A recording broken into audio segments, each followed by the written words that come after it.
수행하기엔 몸매가 아까운데 형이 좀 챙겨줄까?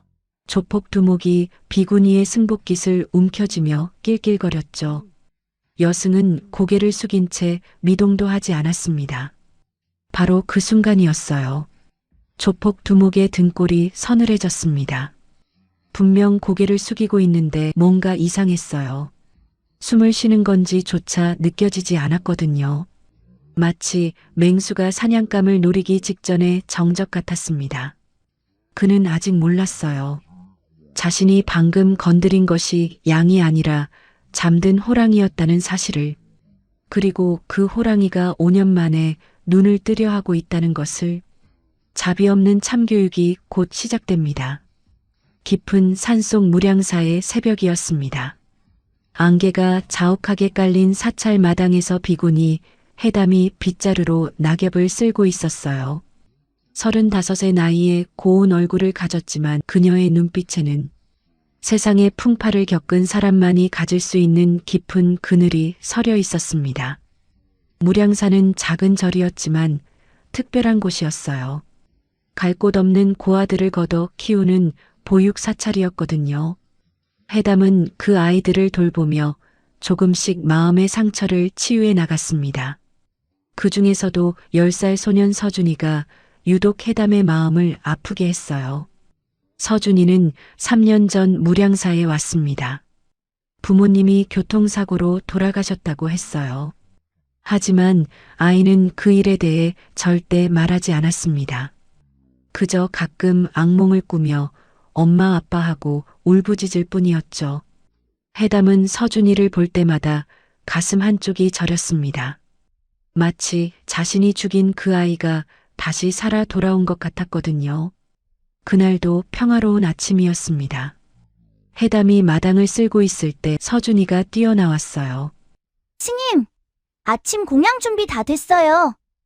밝게 웃는 서준이의 얼굴을 보며 해담도 미소를 지었습니다. 그래, 알았어. 다른 아이들 먼저 먹이렴. 바로 그때였습니다. 산 아래에서 굉음이 울려 퍼졌어요. 검은색 SUV 세대가 흙먼지를 일으키며 사찰 입구로 돌진해 왔습니다. 차가 급정거하자 문이 열리고 문신을 드러낸 남자들이 우르르 쏟아져 내렸어요. 해담의 눈빛이 순간 차갑게 변했습니다. 몸이 본능적으로 긴장했어요. 남자들은 15명 정도 되었습니다. 하나같이 험악한 인상에 금목걸이를 주렁주렁 걸고 있었어요. 그중 가장 덩치 큰 남자가 앞으로 나섰습니다. 광대뼈에 뱀 문신이 새겨진 사내, 조폭 행동대장 철구였죠. 철구가 정성스럽게 쌓아 올린 돌탑을 발로 걷어찼습니다. 해담의 가슴 속에서 분노가 불꽃처럼 타올랐지만 그녀는 꾹 참았습니다. 여기가 무량사라고? 철구가 주위를 둘러보며 비아냥거렸어요. 별거 없네. 이런 허름한 절이 그렇게 중요하다고? 부하들이 낄낄거리며 사찰 곳곳을 어슬렁거렸습니다. 누군가는 대웅전 기둥에 껌을 뱉었고 누군가는 연등을 잡아당겨 바닥에 떨어뜨렸어요. 그때 원각 스님이 법당에서 나오셨습니다. 이른이 넘은 노령의 주지 스님이었죠. 이보시오. 여기가 어떤 곳인지 아시오? 부처님을 모시는 신성한 도량이요. 당장 행패를 멈추시오. 원각 스님이 떨리는 목소리로 말했어요. 하지만 철구는 코웃음을 쳤습니다. 늙은이는 조용히 있어. 철구가 원각 스님의 가슴을 거칠게 밀쳤어요. 스님이 비틀거리며 바닥에 넘어졌습니다. 스님, 해담이 달려가 원각 스님을 부축했어요. 그녀의 손이 미세하게 떨리고 있었습니다. 분노 때문이 아니었어요. 지금 당장이라도 저 남자의 팔을 꺾어버리고 싶은 본능을 억누르느라 온 힘을 쏟고 있었거든요. 철구가 해담을 위아래로 훑어보았습니다. 그의 눈빛이 역겹게 변했어요. 어? 이런데 이런 게 있었네. 철구가 해담에게 다가왔습니다. 해담은 움직이지 않았어요. 합장한 채 고개를 숙이고 있었죠. 수행하기엔 몸매가 아까운데 형이 좀 챙겨줄까? 철구가 해담의 승복깃을 잡아당겼습니다. 그 순간 해담의 머릿속에서 계산이 시작되었어요. 손끝이 자동으로 상대의 급소를 노리는 각도를 측정했습니다. 목의 경동맥, 눈, 명치. 3초면 이 남자를 무력화시킬 수 있었어요. 하지만 해담은 참았습니다. 부처님 앞에 맹세했으니까요. 다시는 그 손으로 사람을 해치지 않겠다고. 시주, 부처님 모시는 곳입니다. 그만 돌아가 주십시오. 해담이 낮고 차분한 목소리로 말했어요. 철구가 피식 웃었습니다. 돌아가? 우리가 왜? 그가 손짓을 하자 부하들이 대웅전 마당 한가운데에 휴대용 버너를 설치했어요. 삼겹살을 올리고 소주병을 늘어놓았습니다. 고기 굽는 냄새와 술 냄새가 수행 공간에 자욱하게 퍼졌어요. 부처님도 배고프실 텐데 같이 드셔야지. 망치라 불리는 부하가 불상 앞에 소주를 끼얹으며 낄낄거렸습니다. 목탁을 뒤집어 술잔으로 사용하는 자도 있었어요. 해담의 주먹이 꽉 쥐어졌습니다. 바로 그때 작은 그림자가 뛰어나왔어요. 서준이었습니다. 왜 이래요? 여긴 부처님이 계신 곳이에요. 서준이가 조폭들의 술판을 향해 달려들었어요. 작은 손으로 소주병을 밀어 엎어버렸습니다. 철구의 얼굴이 일그러졌어요. 이 꼬마가 뭐야? 나쁜 짓 하지 마세요. 여기는 우리 집이에요. 서준이가 두 팔을 벌리고 막아섰습니다. 10살짜리 아이의 작은 몸이 부들부들 떨리고 있었어요. 하지만 눈빛만은 물러서지 않았습니다. 망치가 서준이의 멱살을 움켜쥐고 허공으로 들어올렸어요. 꼬마가 어디서 어른 일에 끼어들어? 놔줘요. 놔주라고요. 서준이가 발버둥 쳤지만 소용없었습니다. 망치가 아이를 바닥에 내동댕이 쳤어요. 쿵 하는 둔탁한 소리와 함께 서준이가 바닥에 나뒹굴었습니다. 서준아, 해담이 달려가 서준이를 품에 안았어요. 아이의 이마에서 피가 흘러내리고 있었습니다. 서준이를 꼭 껴안은 채 고개를 숙였습니다. 철구가 해담의 앞에 섰어요. 그녀의 턱을 손가락으로 들어올리며 말했습니다. 내일 해 뜨기 전까지 이 절을 비워. 안 그러면 전부 불태워버릴 거야. 그의 눈이 서준이에게로 향했어요. 그리고 여기 있는 애들은 전부 국경 넘어 공장으로 보낼 거야. 거기서 어떻게 되든 내 알바 아니고. 해담의 눈빛이 순간 싸늘하게 변했습니다. 하지만 철구는 눈치채지 못했어요. 조폭들이 떠난 뒤 사찰에는 무거운 침묵만 남았습니다. 해담은 서준이의 상처를 치료해주며 속으로 되뇌었어요. 참아야만 해. 하지만 그녀의 손끝이 미세하게 떨리고 있었습니다. 5년간 봉인해 두었던 무언가가 서서히 깨어나고 있었어요. 밤이 깊어졌습니다. 법당의 촛불 아래에서 해담이 108배를 올리고 있었어요. 하지만 마음은 조금도 평온해지지 않았습니다. 눈을 감으면 공포에 질린 서준이의 얼굴이 떠올랐어요. 그리고 그 위로 5년 전 죽어간 아이의 얼굴이 겹쳐졌습니다. 나무 아미타불, 나무 아미타불. 해담이 연부를 외웠지만 마음속의 불길은 꺼지지 않았어요. 원각 스님이 법당으로 들어오셨습니다. 예담아, 그만 쉬어라. 스님, 어떻게 해야 할까요? 정말 아이들을. 해담의 목소리가 떨렸어요. 원각 스님이 따뜻하게 말씀하셨습니다. 부처님께서 길을 열어주실 거다. 폭력으로는 아무것도 해결할 수 없어. 그 밤 해담은 잠들지 못했습니다. 서준이가 자는 방 앞을 서성이다가 문틈으로 아이의 얼굴을 바라보았어요. 이마에 붕대를 감은 채 잠든 서준이의 얼굴은 너무나 평화로웠습니다. 해담의 가슴이 먹먹해졌어요. 내가 지켜줄게. 무슨 일이 있어도. 해담이 낮게 속삭였습니다. 그녀는 아직 몰랐어요. 내일 새벽 자신의 맹세가 산산조각 날 것이라는 사실을, 그리고 봉인해 두었던 과거의 자신이 다시 깨어날 것이라는 사실을. 새벽 2시였습니다. 칠흑 같은 어둠이 무량사를 뒤덮고 있었어요. 달빛조차 구름에 가려한 채 앞도 보이지 않는 밤이었죠. 해담은 잠을 이루지 못하고 있었습니다. 법당 마루에 앉아 어둠 속을 응시하고 있었어요. 머릿속에서는 낮에 있었던 일들이 끊임없이 재생되었습니다. 서준이의 비명소리, 바닥에 내동댕이 쳐지던 작은 몸, 이마에서 흘러내리던 피, 해담의 손이 무의식적으로 주먹을 쥐었어요. 바로 그때였습니다.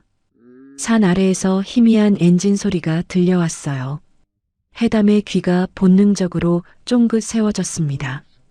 보통 사람은 들을 수 없는 작은 소리였지만 그녀의 훈련된 청각은 놓치지 않았어요. 한 대가 아니었습니다. 여러 대의 차가 불빛도 끄고 사찰로 접근하고 있었어요. 해담이 조용히 일어났습니다. 그림자처럼 소리 없이 움직여 마당이 내려다 보이는 곳으로 이동했어요. 그녀의 눈이 어둠에 적응하자 섬뜩한 광경이 보였습니다. 검은 옷을 입은 남자들이 휘발유통을 들고 대웅전 뒤편으로 다가가고 있었어요. 매캐한 휘발유 냄새가 바람을 타고 퍼졌습니다. 해담의 심장이 쿵 하고 내려앉았어요. 저들이 정말로 저를 불태우려는 거구나. 그 순간 작은 인기척이 느껴졌습니다. 해담이 고개를 돌리자 마당 한쪽에서 작은 그림자가 움직이고 있었어요. 서준이었습니다. 아이의 눈이 휘둥그레졌습니다. 해담의 가슴이 철렁 내려앉았어요. 안 돼, 서준아. 숨어 있어야 해. 하지만 서준이는 숨지 않았습니다. 오히려 조폭들을 향해 뛰어갔어요. 불이야! 불이야! 누가 와서 저를 태우려고 해요? 서준이가 목청껏 외쳤습니다. 작은 목소리가 고요한 새벽 공기를 찢었어요. 철구가 라이터를 켜며 고개를 돌렸습니다. 서준이를 발견한 그의 얼굴에 짜증이 번졌어요. 이 꼬마가 또 나타났네. 잠도 안 자고 뭘 하는 거야? 서준이가 철구에게 달려들었습니다. 작은 몸을 날려 라이터를 빼앗으려 했어요. 안 돼요! 저를 태우면 안 돼요! 여긴 부처님 집이에요! 철구의 눈이 사납게 일그러졌어요. 이 자식이 어제 맞은 게 부족했나 보네. 철구가 주먹을 휘둘렀습니다. 서준이의 작은 몸이 뒤로 나가 떨어졌어요. 하지만 서준이는 포기하지 않았습니다. 바닥에서 일어나 다시 철구에게 달려들었어요.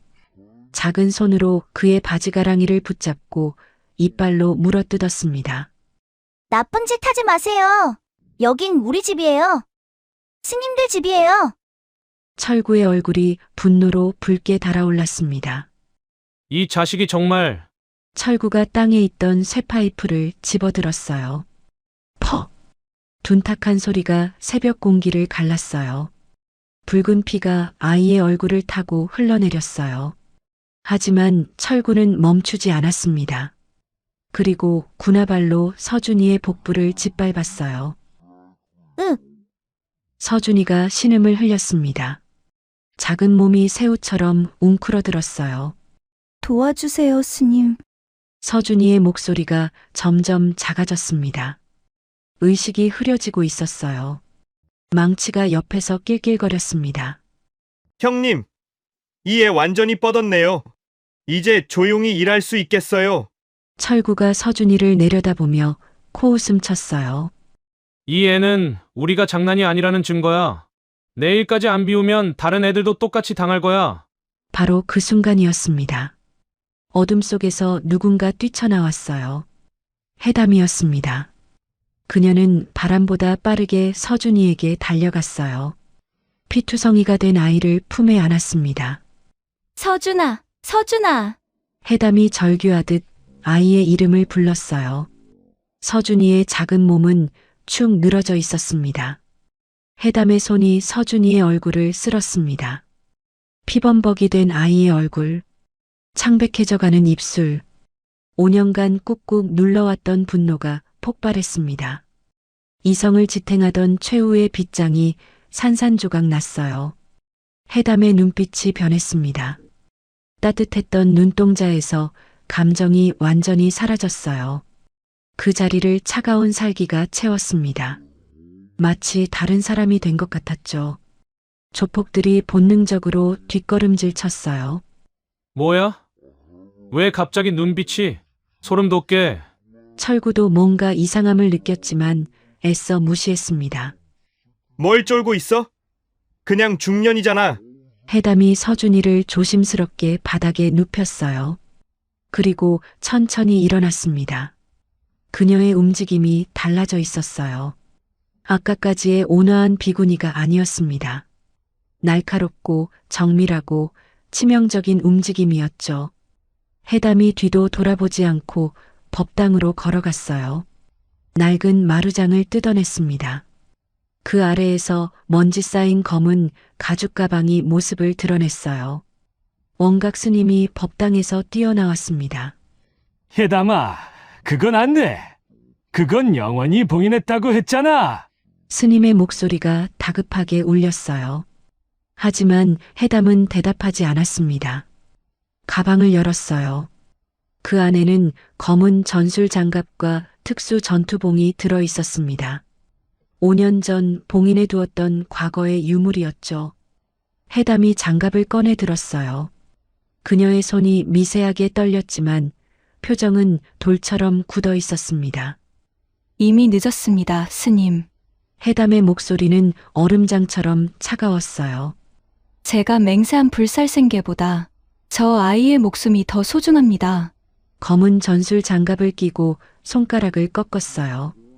뚜둑 하는 소리가 고요한 새벽에 울렸습니다. 그녀가 장비를 착용하는 동안 숲속의 벌레 울음소리마저 뚝 그쳤어요. 마치 자연까지도 숨을 죽이는 것 같았죠. 원각 스님의 눈에서 눈물이 흘러내렸습니다. 해담아, 그 길로 다시 돌아가면 돌이킬 수 없어. 해담이 스님을 돌아보았어요. 그녀의 눈에 잠깐 슬픔이 스쳤습니다. 하지만 곧 사라졌어요. 스님, 서준이를 부탁드립니다. 빨리 병원으로 데려가 주세요. 해담이 마당으로 다시 걸어 나왔습니다. 그녀의 걸음걸이가 완전히 달라져 있었어요. 더 이상 수행자의 걸음이 아니었습니다. 포식자의 걸음이었죠. 조폭들이 불안하게 서로를 쳐다보았어요. 뭐야, 전현? 옷 갈아입고 장갑 끼는 게 왜 저렇게 무서워 보이지? 그냥 중인데 뭘 할 수 있겠어? 별거 아닐 거야. 철구가 부하들을 다독였지만 그의 목소리도 미세하게 떨리고 있었습니다. 해담이 그들 앞에 섰어요. 서늘한 새벽바람이 그녀의 찢어진 승복 자락을 휘날렸습니다. 달빛이 구름 사이로 비쳐나와 그녀의 얼굴을 비췄어요. 그 얼굴에는 어떤 감정도 없었습니다. 지금이라도 돌아가면 목숨만은 살려주겠다. 해담의 목소리가 낮게 울렸어요. 이것이 마지막 경고다. 철구가 피식 웃었습니다. 뭐, 중년이 지금 우리를 협박하는 거야? 웃기고 있네. 마지막 기회다. 다시는 이곳에 발을 들이지 마라. 철구의 얼굴에 분노가 번졌습니다. 중 주제에 뭘 할 수 있다고? 애들아, 전현부터 처리해. 부하들이 쇠파이프와 칼을 들고 해담에게 달려들었어요. 첫 번째 조폭이 쇠파이프를 휘둘렀습니다. 그 순간 해담이 움직였어요. 해담이 땅을 박차고 도약하자 공기를 가르는 파열음이 울렸어요. 인간의 한계를 넘어선 속도였습니다. 뭐야, 이 속도는? 조폭의 외침이 채 끝나기도 전에 해담의 발이 그의 턱을 걷어찼어요. 우두득 턱뼈가 부서지는 소리가 났습니다. 조폭은 비명조차 지르지 못하고 나가떨어졌어요. 형님, 인연 뭔가 이상해요. 보통 사람이 절대 아니에요. 망치가 공포에 질린 목소리로 외쳤습니다. 하지만 이미 늦었어요. 해담이 빗자루 자루를 집어들었습니다. 그녀의 손에서 평범한 빗자루는 치명적인 무기로 변했어요. 휙, 휙. 빗자루 자루가 공기를 가르며 조폭들의 팔과 다리를 정확하게 타격했습니다. 뼈가 부러지는 소리, 비명소리, 쓰러지는 소리가 뒤섞였어요. 으악! 팔이 부러졌어. 도망쳐! 이년은 괴물이야. 조폭들이 사방으로 흩어지려 했지만 해담은 놓치지 않았습니다. 그녀는 마치 그림자처럼 그들을 쫓았어요. 일대다수, 보통은 불가능한 싸움이었죠. 하지만 해담에게는 아니었습니다. 그녀는 한때 국가정보원 최정예 요원이었어요. 코드네임 고스트 쇄도우. 단독으로 적진에 침투해 임무를 완수하고 유령처럼 사라지던 전설적인 요원이었죠. 10명의 조폭은 그녀의 상대가 되지 못했습니다. 불과 3분, 사찰 마당에는 신음하는 조폭들만 널브러져 있었어요. 부러진 팔과 다리를 부여잡고 고통스러워하는 소리가 가득했습니다. 해담이 철구에게 다가갔어요. 철구는 도망치려다 다리가 꺾여 바닥에 쓰러져 있었습니다. 그의 얼굴은 공포로 하얗게 질려 있었어요. 허락해줘. 잘못했어. 제발. 철구가 울먹이며 애원했습니다. 해담이 그의 멱살을 잡아 들어 올렸어요. 누가 시킨 일이냐? 그녀의 목소리는 감정이 없었습니다. 말하지 않으면 다른 팔도 부러뜨린다. 말할게요. 철구가 비명을 질렀어요. 최동식 회장님이 이 사찰 땅 밑에 뭔가 있다고. 그래서 밀어버리라고 했어요. 최동식, 해담의 눈이 차갑게 빛났습니다. 그게 누구냐? 건설회사 회장이에요. 엄청난 큰손이라고. 경찰도, 검찰도 다 그 사람 손 안에 있어요. 철구가 울면서 털어놓았습니다. 이 땅 밑에 뭔가 엄청난 게 묻혀 있대요. 그래서 저를 없애라고. 제발 살려주세요. 최동식, 그 이름을 기억해 두었습니다. 해담아, 어디 가려고? 이미 충분히 혼내줬잖아. 원각 스님이 불안한 목소리로 물었어요. 해담이 어둠 속을 바라보았습니다. 그녀의 눈에 결의가 서렸어요. 이 일을 완전히 끝내야 합니다. 배우를 잡지 않으면 또다시 이런 일이 생길 거예요. 해담이 검은 가죽 가방을 어깨에 맸습니다. 서준이를 부탁드립니다. 그녀가 어둠 속으로 사라지려는 순간 원각 스님이 외쳤어요. 해담아, 해담이 멈춰섰습니다. 제발 무사히 돌아오너라. 스님의 목소리가 떨렸어요. 해담이 고개를 돌려 미소 지었습니다. 하지만 그 미소에는 슬픔이 가득했어요. 돌아올 수 있을지 모르겠습니다. 하지만 그녀가 서준이를 바라보았어요. 저 아이만은 꼭 지키겠습니다. 해담이 어둠 속으로 완전히 사라졌습니다. 그녀의 뒷모습을 바라보며 원각 스님이 합장했어요. 부처님, 제발 저 아이를 지켜주소서. 스님의 눈에서 눈물이 흘러내렸습니다. 그 시각 서울 강남의 한 고급 빌딩 꼭대기 층이었습니다. 통유리 너머로 서울의 야경이 보석처럼 반짝였어요. 하지만 그 화려한 불빛 아래에는 어둠이 도사리고 있었죠. 동식이 가죽 의자에 깊숙이 앉아 전화를 받고 있었습니다. 대한민국 10대 건설 재벌의 회장, 정관계를 주무르는 막강한 권력자였어요. 하지만 그의 눈빛에는 악마 같은 냉혹함이 서려 있었습니다. 뭐? 철구가 실패했다고? 동식의 목소리가 차갑게 가라앉았어요. 15명이 중년 한 명한테 당했다고? 그게 말이 되는 소리야? 전화기 너머로 부하의 떨리는 목소리가 들려왔습니다. 저희도 믿기 어렵지만 그 여자가 보통 사람이 아닌 것 같습니다. 철구 형님 말로는 눈 깜짝할 사이에. 닥쳐. 동식이 전화기를 책상 위에 내던졌어요. 그의 얼굴에 분노가 서렸습니다.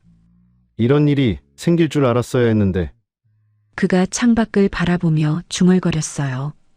비서가 조심스럽게 다가왔습니다. 회장님, 어떻게 하시겠습니까? 사태가 예상보다 심각해지고 있습니다.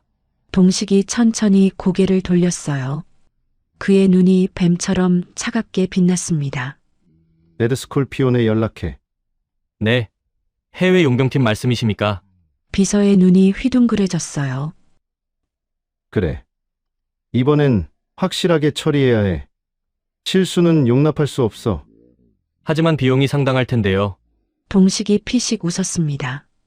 그까짓 게 문제겠어?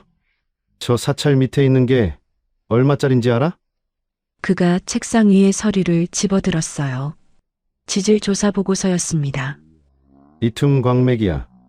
전기차 배터리의 핵심 원료지. 수조 원의 가치가 있어. 비서가 고개를 끄덕였지만 동식의 다음 말에 얼굴이 굳어졌어요. 그리고 동식의 눈빛이 더욱 어두워졌습니다. 10년 전 그 일의 증거도 거기 묻혀 있어. 절대로 발굴되면 안 돼. 10년 전 동식은 무량사 일대의 땅을 손에 넣기 위해 수단과 방법을 가리지 않았어요. 토지 수용에 저항하던 마을 주민 3명이 의문의 사고로 목숨을 잃었죠. 그 증거들이 무량사 지하 석굴 어딘가에 봉인되어 있었습니다. 알겠습니다. 즉시 연락하겠습니다. 비서가 물러갔어요. 동식이 다시 창밖을 바라보았습니다. 그의 입가에 잔인한 미소가 떠올랐어요. 중년 주제. 감히 내 일에 끼어들어? 그는 아직 몰랐습니다. 자신이 건드린 상대가 얼마나 무서운 사람인지를. 같은 시각 해담은 어둠 속을 달리고 있었습니다. 철구에게서 들은 정보를 바탕으로 동식의 비밀 창고를 찾아가는 중이었어요. 산을 넘고 골짜기를 지나 폐창고가 있다는 곳으로 향했습니다. 해담의 마음은 복잡했어요. 5년간 봉인해 두었던 자신이 다시 깨어났습니다. 피 묻은 손을 씻기 위해 그토록 노력했는데 결국 또다시 그 손을 사용해야 했어요. 하지만 후회는 없었습니다. 서준이의 피 묻은 얼굴이 떠올랐어요. 작은 몸으로 저를 지키려다 맞았던 그 아이. 해담의 가슴이 다시 뜨거워졌습니다. 반드시 지켜야 해. 무슨 일이 있어도. 얼마나 달렸을까요? 낡은 폐창고가 모습을 드러냈습니다. 주변에는 인기척이 없었어요. 너무 조용했습니다. 해담의 본능이 경고 신호를 보냈어요. 뭔가 이상해. 그녀가 창고 문에 손을 대려는 순간이었습니다. 쾅! 갑자기 강렬한 빛이 사방에서 쏟아졌어요. 서치라이트였습니다. 해담의 시야가 순간적으로 하얗게 변했어요. 타겟 확인. 사살 작전 개시. 차가운 목소리가 어둠 속에서 들려왔습니다. 핑! 총소리와 함께 무언가가 해담의 어깨를 스쳤어요. 소음기가 장착된 저격총이었습니다. 해담은 이를 악물고 몸을 날렸어요. 엄폐물 뒤로 숨는 데 성공했지만 상황은 최악이었습니다. 함정이었어요. 처음부터 그녀를 유인하기 위한 덫이었던 거죠. 이쪽으로 도망칠 생각은 마라. 이미 완전히 포위했다. 어둠 속에서 남자가 걸어 나왔어요. 검은 전투복에 냉혹한 눈빛. 해외 용병팀 레드스콜피온의 리더였습니다. 해담이 주위를 살폈어요. 열화상 드론이 하늘에서 그녀의 위치를 추적하고 있었습니다. 사방에서 레이저 조준점이 그녀를 향하고 있었어요. 최소 10명 이상, 모두 전문 훈련을 받은 용병들이었습니다. 조폭들과는 차원이 다른 상대였어요. 해담의 눈이 빠르게 움직였습니다. 탈출로를 찾았어요. 그녀가 갑자기 몸을 일으켜 소화기를 집어들었어요. 안전핀을 뽑고 분사했습니다. 하얀 연기가 사방으로 퍼졌어요. 시야 확보 불가. 열화상으로 추적해. 용병들이 외쳤지만 해담은 이미 움직이고 있었습니다. 연기 속에서 그림자처럼 움직여 용병 2명을 순식간에 제압했어요. 하지만 리더가 던진 단검이 그녀의 허벅지를 깊게 베었습니다. 윽. 해담이 신음을 삼켰어요. 피가 다리를 타고 흘러내렸습니다. 타겟이 부상을 입었습니다. 포위망을 좁히겠습니다. 용병들이 점점 다가왔어요. 해담은 피를 흘리며 뒷걸음질 쳤습니다. 도망쳐야 해. 지금은 이길 수 없어. 숲속으로 필사적으로 달렸습니다. 하지만 열화상 드론이 그녀의 위치를 실시간으로 추적했어요. 도망칠 곳이 없었습니다. 타겟 위치 확인. 동쪽으로 이동 중. 용병들의 무전 소리가 점점 가까워졌어요. 해담의 숨이 가빠졌습니다. 출혈이 심해지고 있었어요. 시야가 흐려지기 시작했습니다. 그때 눈앞에 낭떠러지가 나타났어요. 깎아지른 절벽 아래로 검은 강물이 거세게 흐르고 있었습니다. 더 이상 물러설 곳이 없었어요. 뒤에서 발소리가 들렸습니다. 리더가 총을 겨누고 다가왔어요. 게임 오버야. 이제 정말 끝이지. 그가 차갑게 말했습니다. 해담이 천천히 뒤를 돌아보았어요. 잠깐, 누구 편에서 일하는 거야? 최동식이 얼마나 좋지? 그런 건 중요하지 않아. 죽는 사람에게는 말이지. 리더가 방아쇠에 손가락을 걸었어요. 해담이 절벽 끝을 바라보았습니다. 검은 강물이 아래에서 소용돌이치고 있었어요. 그리고 다음 순간 그녀는 망설임 없이 절벽 아래로 몸을 던졌어요. 뭐? 리더가 놀라서 외쳤지만 이미 늦었습니다. 해담의 몸이 어둠 속으로 사라졌어요. 첨벙 하는 소리와 함께 검은 강물이 그녀를 삼켰습니다. 차가운 물이 온몸을 감쌌어요. 숨을 쉴 수 없었습니다. 의식이 점점 흐려졌어요. 이대로 끝인가? 해담의 눈앞이 어두워져 갔습니다. 서준아, 미안해. 약속을 지키지 못할 것 같아. 바로 그때였습니다. 누군가의 강한 손이 그녀의 손목을 낚아챘어요. 잡았다. 아직 살아있어. 낮은 목소리가 물속에서 들려왔습니다. 해담이 물 밖으로 끌어올려졌어요. 기침을 하며 물을 토해냈습니다. 눈을 떠보니 한 남자가 그녀를 부축하고 있었어요. 한쪽 다리에 의족을 한 남자였습니다. 너 누구야? 해담이 가까스로 물었어요. 남자가 희미하게 웃었습니다. 오랜만이야. 고스트 섀도우. 아니, 이제는 해담이라고 불러야 하나? 해담의 눈이 커졌어요. 그 목소리, 그 말투, 잊을 수 없는 사람이었습니다. 택민, 정말 너야? 택민. 과거 블랙버드 시절 해담의 파트너였던 정보 요원이었어요. 코드네임 스펙터. 5년 전 작전 중 다리를 잃고 전역한 뒤 소식이 끊겼던 사람이었죠. 어떻게 여기에? 질문은 나중에 해. 지금은 일단 숨어야 해. 택민이 해담을 부축하며 어둠 속으로 이동했어요. 강변의 안개 속으로 두 사람의 모습이 사라졌습니다. 드론의 열화상 카메라가 그들을 찾아 헤맸지만 이미 흔적조차 남아있지 않았어요. 마치 유령처럼 사라져버린 것이죠. 리더가 절벽 끝에 서서 아래를 내려다보았어요. 시체를 찾아 확인할 때까지 작전은 끝나지 않았다. 하지만 강물은 아무것도 보여주지 않았습니다. 오직 검은 물결만이 조용히 흐르고 있었어요. 해담이 눈을 떴습니다. 낯선 천장이 보였어요.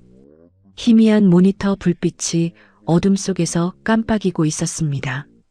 온몸이 무거웠어요. 특히 어깨와 허벅지가 욱신거렸죠. 천천히 고개를 돌리자 사방에 컴퓨터 장비와 서버가 가득한 지하 공간이 눈에 들어왔습니다. 깨끗한 붕대가 어깨와 허벅지를 감싸고 있었습니다. 드디어 깨어났군. 생각보다 빨리 회복했어. 익숙한 목소리가 들려왔어요. 해담이 고개를 돌리자 한쪽 다리에 의족을 단 남자가 모니터 앞에 앉아 있었습니다. 택민이었어요. 여긴 어디야? 해담이 가까스로 물었습니다. 내 은신처야. 안전한 곳이니까 걱정하지 마. 택민이 의자를 돌려 해담을 바라보았어요. 그의 얼굴에 쓸쓸한 미소가 떠올랐습니다. 5년 만이네. 많이 변했어. 고스트 섀도우. 너야말로 해담이 택민의 의족을 바라보았어요. 가슴이 먹먹해졌습니다. 그때 작전에서 네 다리가 그건 내 선택이었어. 후회 없어. 택민이 담담하게 말했어요. 5년 전 그 비극적인 작전에서 택민은 해담을 구하려다 다리를 잃었습니다. 그리고 그날 해담의 손에 의해 무고한 민간인이 목숨을 잃었죠. 그 죄책감이 해담을 출가의 길로 이끌었어요. 해담이 힘겹게 몸을 일으켰습니다. 어떻게 나를 찾은 거야? 널 계속 지켜보고 있었어. 택민이 모니터를 가리켰어요. 화면에는 무량사의 CCTV 영상이 떠 있었습니다. 무량사에 조폭들이 들이닥쳤을 때부터 알고 있었어. 네가 다시 움직일 거라는 것도. 해담의 눈이 커졌어요. 왜 나를 지켜본 거야? 택민이 잠시 침묵했습니다. 그의 눈에 복잡한 감정이 스쳐갔어요. 네가 걱정됐으니까. 짧은 대답이었지만 그 안에 담긴 무게는 무거웠습니다. 해담이 고개를 숙였어요. 목이 메었습니다. 고마워. 고마워하긴 일러. 아직 할 일이 많이 남았어. 택민이 키보드를 두드렸어요. 모니터 화면이 바뀌었습니다. 최동식 대한건설 회장. 재계 순위 10위의 건물이야. 화면에 동식의 사진과 프로필이 떠올랐어요. 날카로운 눈매에 잔인한 인상의 남자였습니다. 정관계에 막강한 영향력을 가지고 있어. 경찰청 차장, 지역 검찰, 언론사 간부까지 그의 손아귀에 있지. 해담이 화면을 응시했어요. 그 놈이 왜 무량사를 노리는 거야? 택민이 다른 화면을 띄웠습니다. 지질조사 보고서였어요. 무량사 땅 밑에 리튬 광맥이 있어. 전기차 배터리의 핵심 원료야. 가치가 수조 원에 달하지. 해담의 눈이 흔들렸어요. 그래서 저를 밀어버리려고. 그것만이 아니야. 택민의 목소리가 어두워졌습니다. 10년 전에 무슨 일이 있었는지 알아? 해담이 고개를 저었어요. 택민이 새로운 화면을 띄웠습니다. 오래된 신문 기사였어요. 10년 전 무량사 일대 마을 주민 3명이 의문의 사고로 사망했어. 토지 수용에 저항하던 사람들이었지. 해담의 심장이 쿵 하고 내려앉았어요. 의문사라고? 최동식의 지시야. 증거는 무량사 지하 석굴 어딘가에 봉인되어 있어. 택민이 한 장의 사진을 화면에 띄웠습니다. 젊은 부부와 어린아이가 함께 찍은 가족 사진이었어요. 행복하게 웃고 있는 모습이었죠. 이 사람들이 그때 죽은 피해자 중 2명이야. 해담이 사진을 바라보았습니다. 왠지 모르게 가슴이 아팠어요. 그리고 택민이 다른 사진을 띄웠습니다. 해담의 숨이 멎었어요. 서준이었습니다. 무량사에서 돌보던 그 아이. 피투성이가 되어 쓰러졌던 그 아이의 어린 시절 사진이었어요. 서준이가 이 사람들의 그래 서준이 부모님이야. 10년 전에 최동식 때문에 죽었어. 해담의 손이 부들부들 떨렸습니다. 서준이가 그 아이였어? 넌 모르고 3년간 그 아이를 돌봐왔던 거야. 택민이 조용히 말했어요. 운명이라고 해야 할지, 인연이라고 해야 할지. 해담의 눈에서 눈물이 흘러내렸습니다. 서준이, 그 아이의 악몽 속에서 들렸던 엄마 아빠라는 울부짖음. 그 안에 담긴 아픔이 얼마나 컸을지. 해담이 주먹을 꽉 쥐었습니다. 최동식, 그놈은 반드시. 침착해. 택민이 해담의 어깨를 잡았어요. 지금 감정적으로 움직이면 안 돼. 확실한 증거를 잡아서 완전히 끝장내야 해. 해담이 깊은 숨을 내쉬었습니다. 택민의 말이 맞았어요. 어떻게 할 거야? 오늘 밤 최동식이 비자금 장부를 강남의 클럽 바벨로 옮길 거야. 택민이 클럽의 도면을 화면에 띄웠습니다. 거기서 증거를 확보하고 전국에 생중계하는 거야. 그러면 아무리 최동식이라도 빠져나갈 수 없어. 해담이 고개를 끄덕였어요. 장비는? 택민이 검은 가방을 가져왔습니다. 가방을 열자 첨단 장비들이 모습을 드러냈어요. 특수 방탄 소재가 들어간 승복이야. 겉보기엔 평범해 보이지만 총알도 막을 수 있어. 해담이 승복을 만져보았습니다. 가볍지만 단단했어요. 그리고 이건 티타늄으로 강화한 전투용 염주야. 채찍처럼 쓸 수도 있고 총알을 막을 수도 있어. 택민이 염주를 건넸습니다. 해담이 손에 쥐어보았어요. 묵직한 무게감이 느껴졌습니다. 마지막으로 이건 해킹 디바이스야. 이걸 방송 송신탑에 꽂으면 전국의 모든 화면에 영상을 송출할 수 있어. 해담이 작은 USB 같은 장치를 받았습니다. 준비는 됐어? 택민이 물었어요. 해담이 거울 앞에 섰습니다. 검은 승복을 입고 티타늄 염주를 손에 감은 자신의 모습이 비쳤어요. 더 이상 수행자의 모습이 아니었습니다. 전사의 모습이었죠. 한 가지 물어볼 게 있어. 해담이 말했어요. 뭔데? 서준이는 지금 어떻게 됐어? 택민이 다른 화면을 띄웠습니다. 병원 CCTV 영상이었어요. 중환자실 침대에 서준이가 누워 있었습니다. 온몸에 관이 연결되어 있었고 산소 마스크를 쓰고 있었어요. 작은 가슴이 기계의 도움으로 겨우 오르락 내리락하고 있었습니다. 해담의 가슴이 찢어지는 것 같았어요. 수술은 성공했어. 하지만 아직 위험한 상태야. 택민이 조심스럽게 말했습니다. 해담이 화면 속 서준이를 바라보았어요. 눈물이 다시 흘러내렸습니다. 기다려, 서준아. 스님이 반드시 나쁜 놈들을 혼내줄게. 해담이 낮게 속삭였습니다. 그녀가 택민을 돌아보았어요. 눈빛에 결의가 가득 차 있었습니다.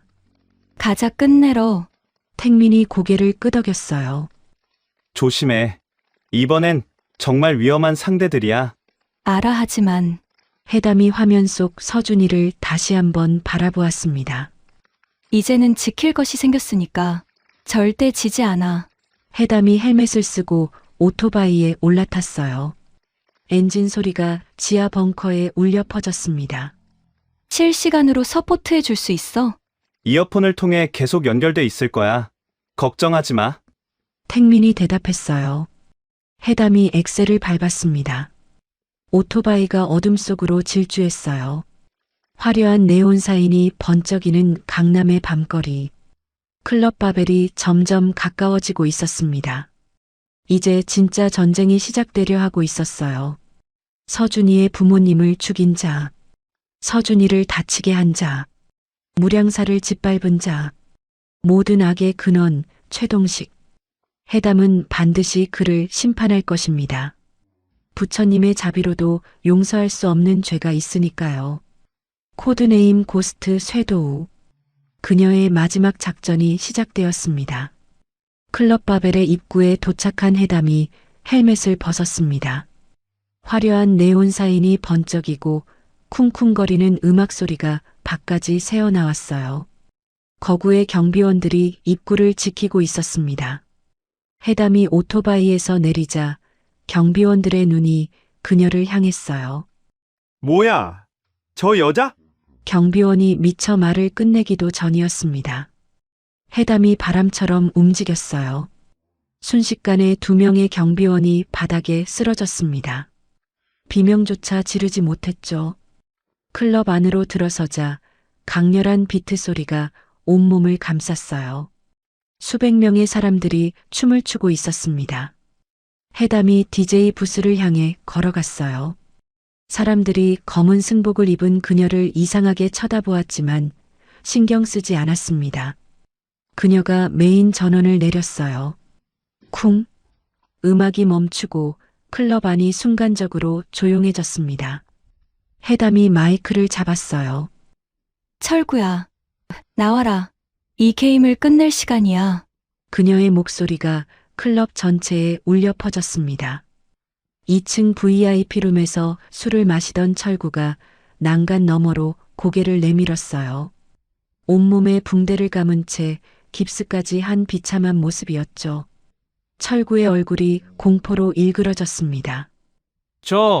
전현이 여기까지 쫓아왔어. 그가 부하들에게 소리쳤어요.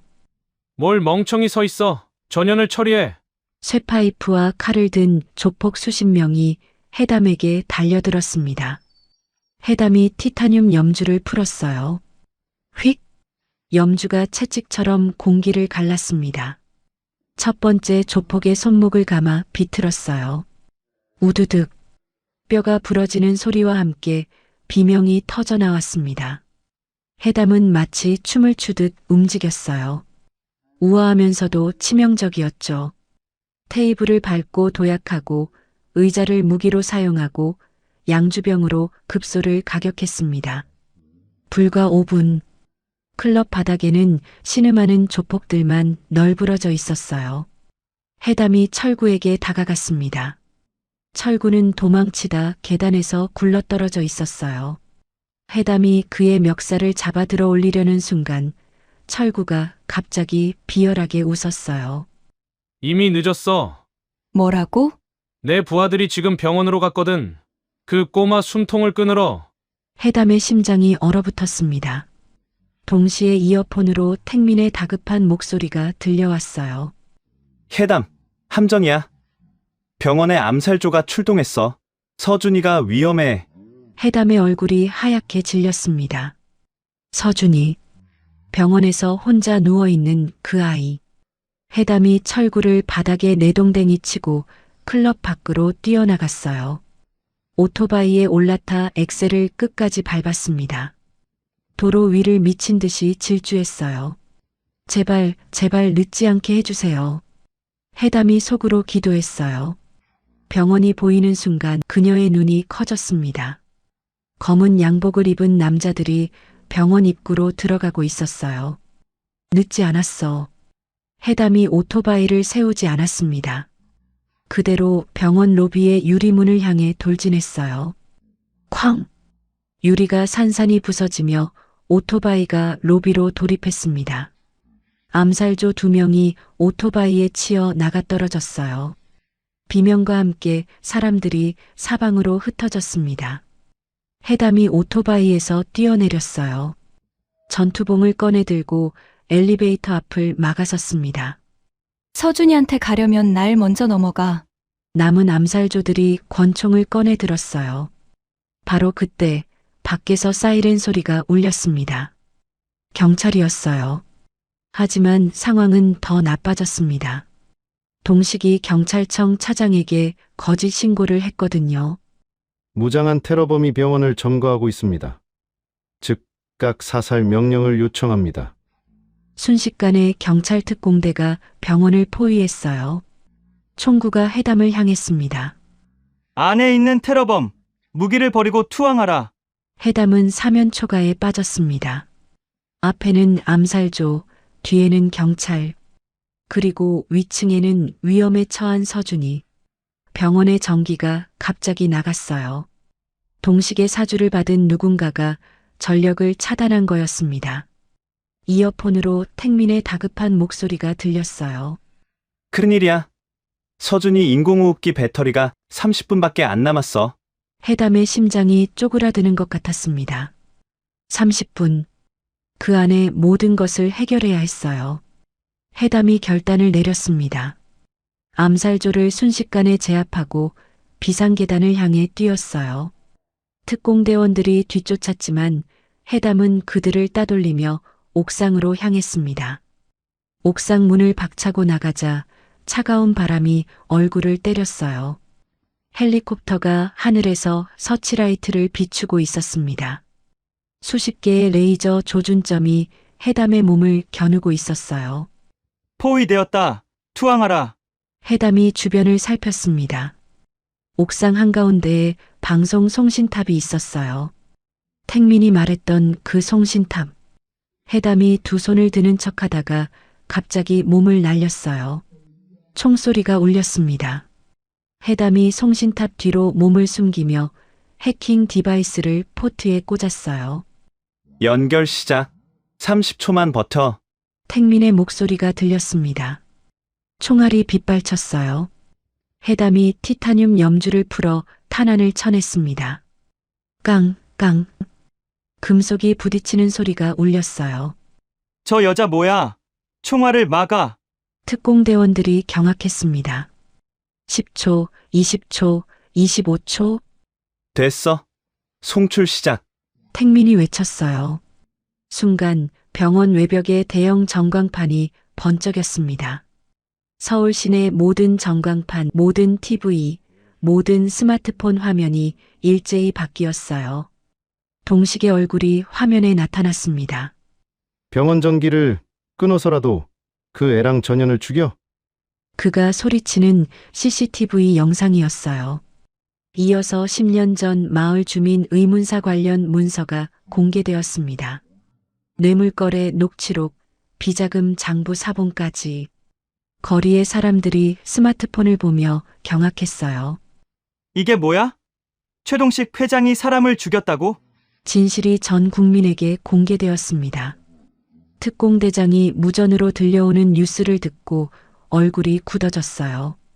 전체 사격 중지, 총구를 내려. 그가 명령했습니다. 우리가 속았다. 저 여자는 테러범이 아니야. 동시에 택민이 병원 전력을 복구시켰어요. 중환자실에서 서준이의 인공호흡기가 다시 작동하기 시작했습니다. 해담이 안도의 한숨을 내쉬었어요. 서준아, 살았어.